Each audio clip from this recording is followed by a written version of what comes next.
So in your eyes, this land, the Holy Land, what they call Israel, Palestine, this is Africa. This is Africa. We've done a great job in being able to demonstrate that this is Northeast Africa. And once we begin to look at it as such, and we stop believing this idea of Israel being a part of the Middle East. Go over here, and I'm going to show you where Israel sits on the African tectonic plate, which means that Israel is Northeast Africa. What do you mean Middle East? Is there an Upper East, a Lower East? What do you mean Middle East? For most of the blacks, they have a confusion about Israel. This is your home. This is your land. But you know, the government before the Turkish people come here, they control this land for 400 years, and they left, and we stay in the desert. Then the English. Most Egyptologists and anthropologists, archaeologists of the Eurocentric persuasion will say that Egypt is in Africa. They had to concede that, but then they still draw the line by saying that they weren't Africans like that. In other words, they weren't dark-skinned people. And of course, this is all part of the Great Deception. And the reality is that if they give up Egypt, ancient Kemet, if they give that up and say that that was a part of black Africa, then they will also have to give up Israel. And that's why they draw the line at Egypt, because if they give up Egypt, they've got to give up Israel. Now, we're going to go over here, and I'm going to show you where Israel sits on the African tectonic plate, which means that Israel is Northeast Africa. Now, when we look at this map, this is the Sinai. Okay? This is the Red Sea. This is Egypt. This is the Sinai. This is Israel.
I've seen when black people claim that the ancient Hebrews and Jews were black people, and Jesus was not a white man, many white people come across and say, okay, Jesus was not a white man, but he wasn't a black person either,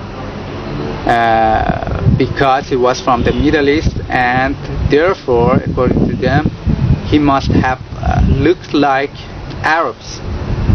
But this is a fallacy. Just because the modern population of a region looks like X doesn't mean that the ancient inhabitants of that region looked also like X. For example, look at Australia. Are white Australians descended from the ancient Aborigines? Or are white Mexicans descended from the ancient Mayans? Of course not. The Middle East is the most melting pot region of the world. There are black, white, brown, Indian-looking and Mongoloid-looking people in this region, all of whom claim to be native and indigenous to this region. And for example, in Arabs, there are black, white, and mixed, the so-called brown Arabs, all of whom claim to be the real Arabs. But which of them is the real Arab? The black one, the white one, or the brown one? The same goes for Iran. There are many different ethnic groups in Iran. There are Mongoloid-looking Turkmens, there are Indian-looking Baluch, there are native blacks, there are white-looking Turks, there are mixed-looking Kurds and Lurs. Which of them is the true Iranian? And unlike what the believers of the Indo-European hoax claim, the white-looking people in this region are not descended from the ancient mythical Indo-Europeans. These people are mostly Turks or descended from Turks. For example, here in Iran, up to 40% of people are Turks, and I don't know how many of them are descended from Turks, meaning are related to Turks. And the most white-looking people of Iran are mostly Turks, but there are also Russian, Georgian, and Armenian people too living in this region. And we all know that Turks are not an indigenous people to this region. They came from southern Russia and the Central Asia in recent centuries, and they cannot be an indigenous people to this region. The ancient inhabitants of the ancient peoples of the Middle East were all different types of black people, different groups of black people. Assyrians were a black people, Persians were a black people, Elamites were a black people, and Arabs, yes, were a black people. That's why you see Assyrians have depicted themselves with curly hair, curly beard, and dreadlocks. That's why you see Persians have depicted themselves with curly hair and curly beard. And even there are many wall paintings found in Susa in which Persians have depicted themselves with black skin, have painted themselves with black skin. So therefore Persians were black people, not a so-called Indo-European.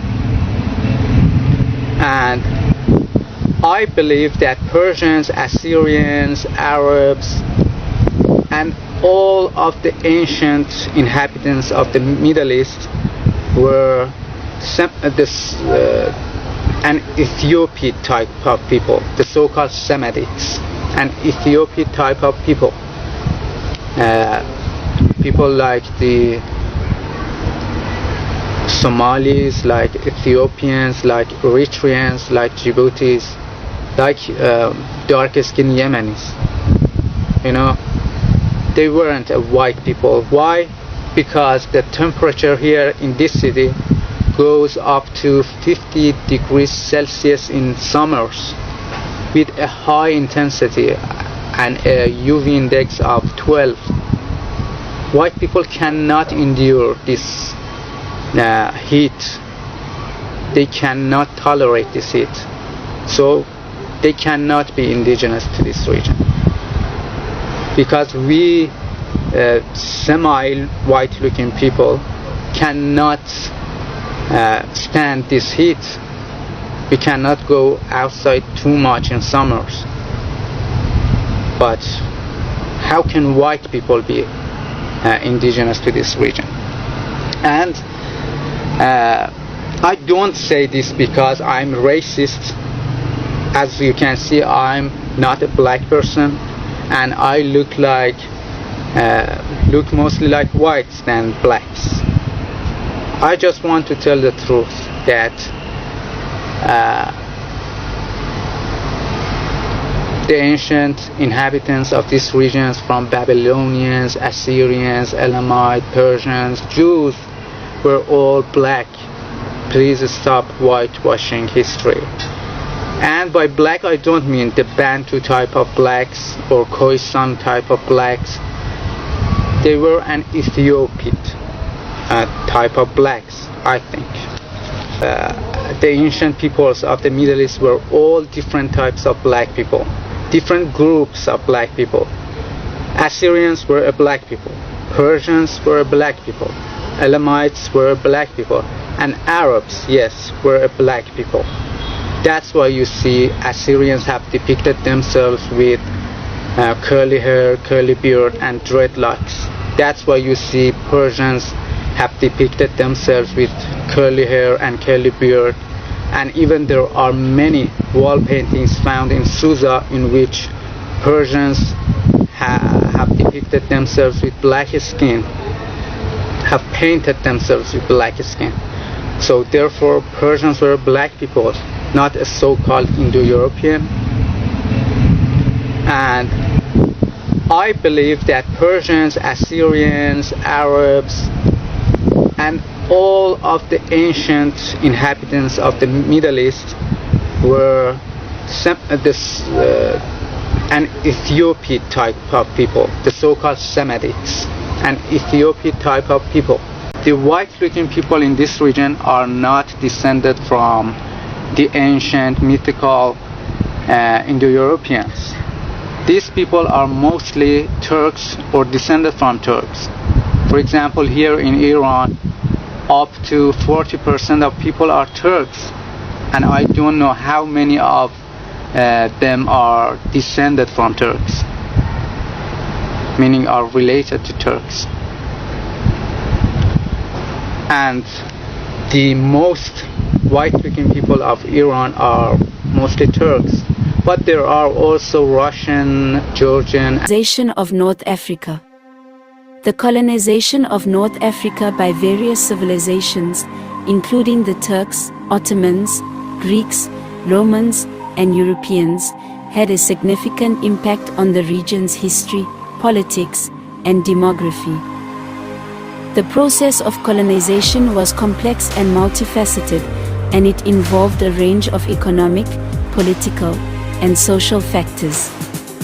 However, at the core of this process was the desire to control the region's resources, including its land, labor, and trade routes. The earliest colonization of North Africa began with the expansion of the Roman Empire in the 2nd century BC. The Romans established a strong presence in the region, building roads, fortifications, and cities, including Carthage, which became a major hub for trade and commerce.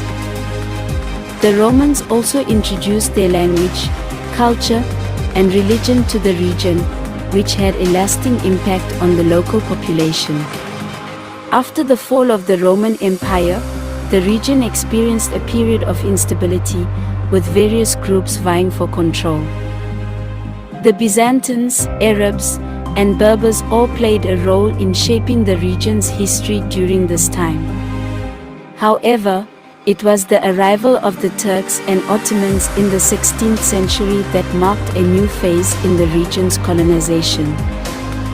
The Turks and Ottomans established a powerful empire that extended from the Balkans to North Africa and the Middle East. They conquered Egypt in 1517 and established a strong presence in Algeria, Tunisia, and Libya.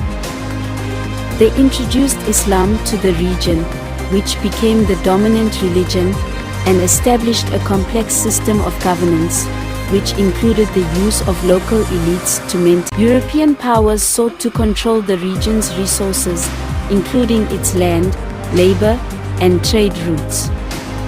They established a system of governance that favored European settlers and marginalized the local population. This resulted in a significant shift in the region's demographics, as many Europeans migrated to North Africa and displaced the local population.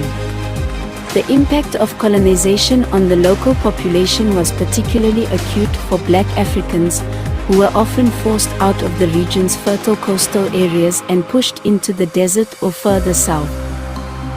This process of displacement and marginalization was facilitated by European powers, who often supported Arab elites in their efforts to control the region. In conclusion, the colonization of North Africa by various civilizations, including the Turks, Ottomans, Greeks, Romans, and Europeans, had a significant impact on the region's history, politics, and demography. The desire